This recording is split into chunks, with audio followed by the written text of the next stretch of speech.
कथा। जहाँ क्रोध वहाँ शक्ति नहीं। कौन हो तुम, यूँ क्रोध में उद्विग्न चले जाते हो।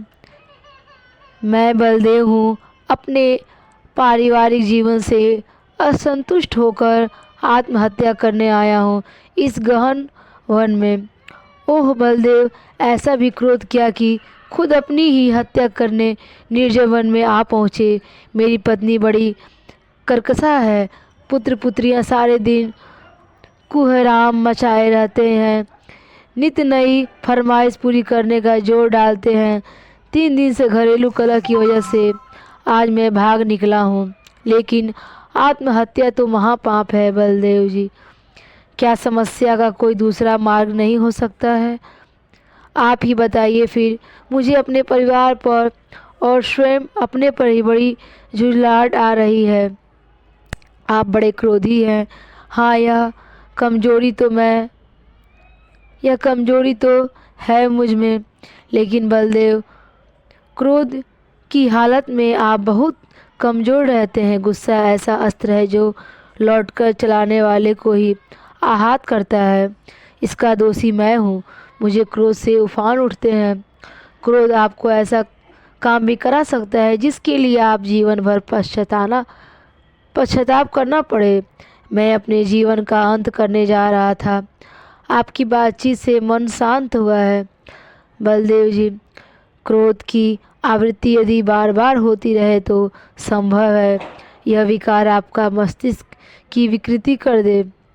यह सुनकर बलदेव का मन शांत हुआ। वह अपने नए मित्र वासुदेव की बातें ध्यानपूर्वक सुनने लगा। अधिक कुद्र रहने से उसके चेहरे पर झुर्रियाँ पड़ गई थीं। बात बात पर वह तुनुक उठता था। उसके मन को शांत और संतुलित किया। शीतल होने से उसके विवेक ने काम देना प्रारंभ किया। अरे वह इधर कौन आ रहा है? एक और संकेत करते हुए बलदेव ने वासुदेव से पूछा।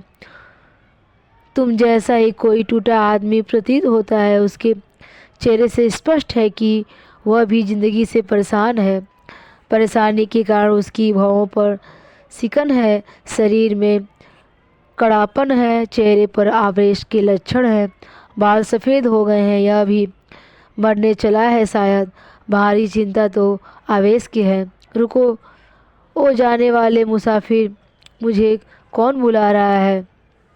क्या मुझे धोखा देने चले हो फिर? तुम्हें किसने धोखा दिया है? वासुदेव ने सहानुभूति भरे स्वर में आतंक से पूछा। यह कहो कि राजनीतिक जीवन में मेरे किसी साथी ने धोखा नहीं दिया। तुम्हारा नाम क्या है? सात्यकी, राजनीतिक में नेता, कुर्सी पर बैठने और शासन करने का इच्छुक। जी हाँ, सात्यकी कहने लगा। उसके क्षेत्र में धोखा लगा है आपको। मेरी पार्टी वाले जीत गए पर मिनिस्ट्री ने मुझे छोड़ दूसरे को ले लिया। उस सब की गद्दी पर मुझे बड़ा क्रोध आ रहा है। सात्यकी, तुम्हें क्रोध आना स्वाभाविक है, पर अपने को वश में करना ही पुरुष है।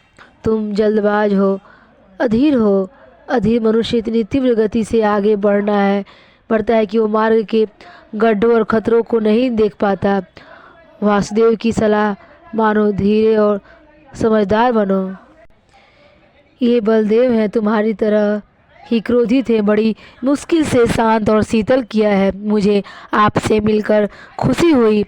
हम तीनों ही महावन में पहुंच गए हैं। रास्ता दिखाई नहीं देता। वासुदेव कहने लगा। सूर्यास्त हो चुका है। अनजान वन में आगे बढ़ना कठिन है। हाँ, अब तो रात काफ़ी हो चुकी है, बलदेव बोला। चारों ओर निविड़ अंधकार है। सात्यकी ने कहा। सचमुच वे वन के खतरे में फंसे थे। चारों तरफ अंधेरा था। हिंसक जंतुओं का खतरा था। कोई डाकू या हत्यारा भी वहां आ सकता था। वासुदेव सबसे अधिक शांत, विवेकशील और बुद्धिमान थे। वे बोले, मित्रों, इस अनजान वन और निविड़ अंधकार में हमें एक दूसरे की रक्षा का प्रबंध करना होगा। फिर क्या करें? बलदेव ने पूछा।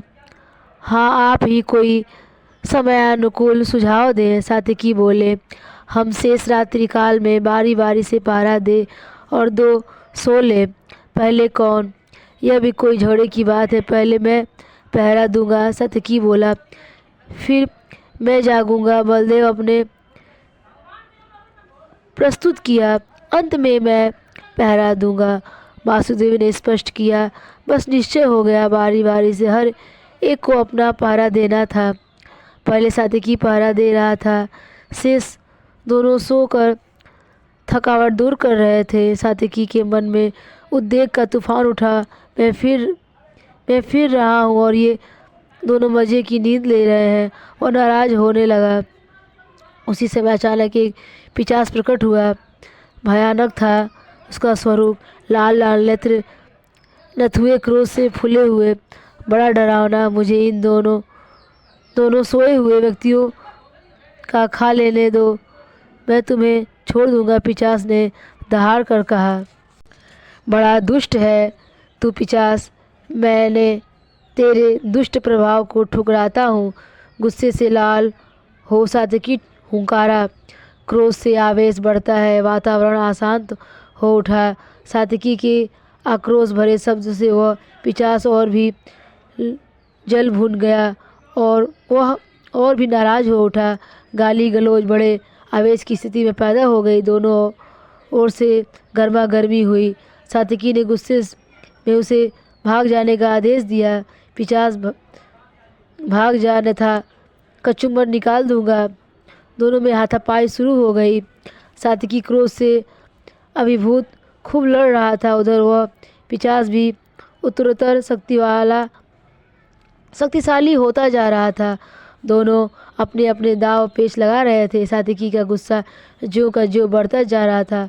उस पिशाच की शक्ति और आकार त्यों का त्यों बढ़ते जाते थे। यूँ तुझे नहीं छोड़ूंगा, इस बार तुझे मेरी तरह समाप्त ही कर देना है। कुश्ती में सात्यकी घायल हो गए थे, पर वे गुस्से से उद्विग्न थे। उन्होंने उस पिशाच को छोड़ा नहीं। जब तक उसमें कुछ भी ताकत रही, वे मल्लयुद्ध करते ही रहे। देर तक यह कुश्ती चलती रही। जब सात्यकी के पहरे में समय थोड़ा सा शेष रह गया, तो वो पिशाच एकाएक जैसे प्रकट हुआ था वैसे ही गायब हो गया। समय समाप्त होने पर सात्यकी ने बलदेव को जगाया। अब वह पहरे पर खड़ा हो गया। थका हारा होने के कारण लेटते ही सात्यकी गहरी निद्रा में सो गया। बलदेव भी गुस्सैल प्रकृति का था। वह अभी तक अपनी पुरानी स्मृतियों में डूबा हुआ था। अपने पारिवारिक जीवन को कलह और तले हुए वातावरण की याद ने उन्हें फिर उद्विग्न कर दिया। वह अपने मुसीबतों और विपत्तियों पर खिंच रहा था। उसे फिर क्रोध का दौरा सा उठा। तुरंत ही पहले वाला पिशाच फिर प्रकट हुआ। मैं तुम्हारे दोनों मित्रों को खा डालूंगा, दांत पीस कर वह बोला। यह कैसे संभव है? देखता हूँ तुझे 2 क्षण में पछाड़ डालूंगा। आवेश में बलदेव ने उसे चुनौती दी। फिर वही गर्मागर्मी हुई। दोनों ओर से क्रोधपूर्ण शब्दों का प्रयोग प्रारंभ हुआ। मल्लयुद्ध की नौबत आई। क्रोध से भरे वातावरण में गाली के शब्दों में बड़ा अनर्थ किया, अग्नि में घृत का काम किया। उतावली के कारण फिर संकटमय परिस्थिति उत्पन्न हो गई। देर तक दोनों मल्लयुद्ध करते रहे। बलदेव भी कुश्ती में लड़ते लड़ते थक कर चकनाचूर हो गए, पर उसने अपनी हट को न छोड़ा। क्रोध में लड़ता ही गया। एकाएक उसका पैरा समाप्त होने आया। उसे बड़ा आश्चर्य यह देखकर हुआ कि वह पिशाच पलक मारते ही फिर गायब हो गया। बलदेव से कीड़ा कौतुक को कुछ न समझ सका। फिर वासुदेव की पारी आई। वह बड़े आत्मविश्वास पूर्वक पहरा देने लगे। वह शांत और संतुलित दिखाई दे रहा था, पूर्ण निर्भर और धीर गंभीर। वही पिशाच फिर प्रकट हुआ। उस बार वह भी आश्चर्य में डूबा था, लेकिन इस बार उसकी मुद्रा बदली हुई थी। वह मुस्कुरा रहा था। वासुदेव ने उसकी उपेक्षा की, शांति से अपना कर्तव्य पालन करता रहा। पिशाच ने उसे उद्विग्न करने के लिए कठोर शब्द भी कहे, पर वह कुद्र न हुआ, शीतल बना रहा। पिशाच बोला, तुम अच्छे आए, मुझे कुछ काम नहीं है। तुमसे कुश्ती लड़ने में मेरा एक पहर कट जाएगा। आओ हम मल्लयुद्ध करें। पर वासुदेव ने वही पूर्ववत उपेक्षा दिखाई, शांत और संतुलित रहा, अपने काम से काम रखा। अरे यह तो कुछ ही नहीं होता है। पिशाच ने फिर वासुदेव को उद्विग्न करने का प्रयत्न किया, पर वह शीतल ही रहा। उसने उधर ध्यान न दिया। पिशाच को वासुदेव की उपेक्षा पर बड़ा क्रोध आया। क्रोध आने से उस दुष्ट पिशाच का बल कम हो गया। पिशाच ने फिर बलदेव को छेड़ा, गालियाँ दी, उत्तेजित किया। जब फिर भी शांत रहे तो घूंसे लगाए। जब जब उसे छेड़ता या घूंसे लगाता तो वह शांत संतुलित मन से कहता, पिशाच तुम वीर हो, मुझसे खुश हो, मेरी उदासी को दूर कर रहे हो। वासुदेव के सद्व्यवहार पर दुष्ट पिशाच और क्रोध बढ़ता गया, लेकिन साथ ही उसकी शक्ति क्षीण होती गई। जितना अधिक क्रोध उतनी ही कम शक्ति। पिशाच क्रोध और सारे लाल लाल होकर दांत पीस रहा था। उसका क्रोध इतना बढ़ा कि शक्ति बिल्कुल ही नष्ट हो गई। वासुदेव के शांत और शीतल रहने से वह अनेक गुना ताकतवर हो गया। कमजोर पिशाच को उसने अपने छोर की गांठ में बांध लिया और भयानक रात्रि समाप्त हो गई। प्रातःकाल हो गया। अब तीनों मित्र रात की बातें सुनाने लगे। सात्विकी की सारे अंग अब भी सूजे हुए थे। तुम्हारे अंग क्यों सूजे हुए हैं? सात्विकी ने पूरी कथा कह सुनाई। आपका अनुभव क्या है बलदेव जी? सचमुच वो बड़ा भयंकर पिशाच था। उसने मुझे भी बड़ी ही परेशान किया। बहुत देर मल्लयुद्ध करना पड़ा। अंततः मेरा पैरा समाप्त होने पर वह गायब हो गया। बलदेव ने कहा, और आपका अनुभव भाई वासुदेव? वासुदेव अपने छोर की गांठ खोलते हुए कहा, कौन सा पिशाच? कहीं यही तो नहीं? इसकी शक्ल देखो। हाँ हाँ, यही दुष्ट हमें तंग कर रहा था।